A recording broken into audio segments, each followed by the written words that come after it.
Assalamu alaikum and adab, dear viewers.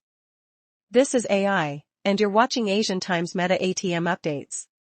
Let's take a look at today's top stories and latest updates. Education News, Key Updates from Sindh.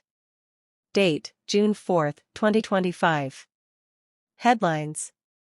1. Sindh Education Minister Syed Sardar Ali Shah chairs a high-level meeting to review development schemes for the fiscal year 2025-26.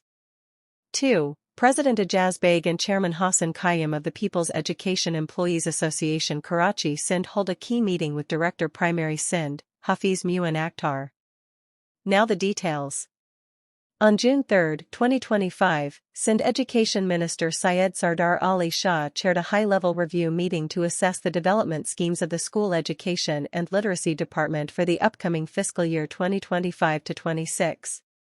The meeting was attended by Secretary School Education Mr. Zahid Ali Abbasi, Secretary College Education, and the Director General of Planning and Development Research.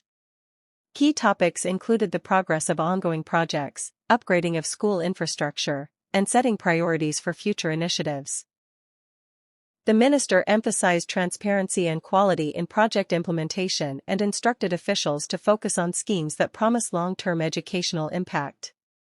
Meanwhile, on June 4, 2025, President of the People's Education Employees Association Karachi Sindh, Mr. Ejaz Baig, along with Chairman Mr. Hassan Qayyum, held an important meeting with Director Primary Sindh, Hafiz Muin Akhtar. The meeting focused on major issues such as transparency in STR transfers, strict action against ghost employees, and challenges in the promotion of non-teaching staff. Concerns regarding timescale and career progression were also discussed. Mr. Baig forcefully highlighted the difficulties faced by both teaching and non-teaching staff and presented practical solutions. Director Hafiz Muin Akhtar attentively listened and issued on-the-spot instructions on some urgent matters, which were welcomed by the association. President Baig reiterated his commitment to protecting teachers' rights and improving educational institutions through constructive dialogue and policy engagement.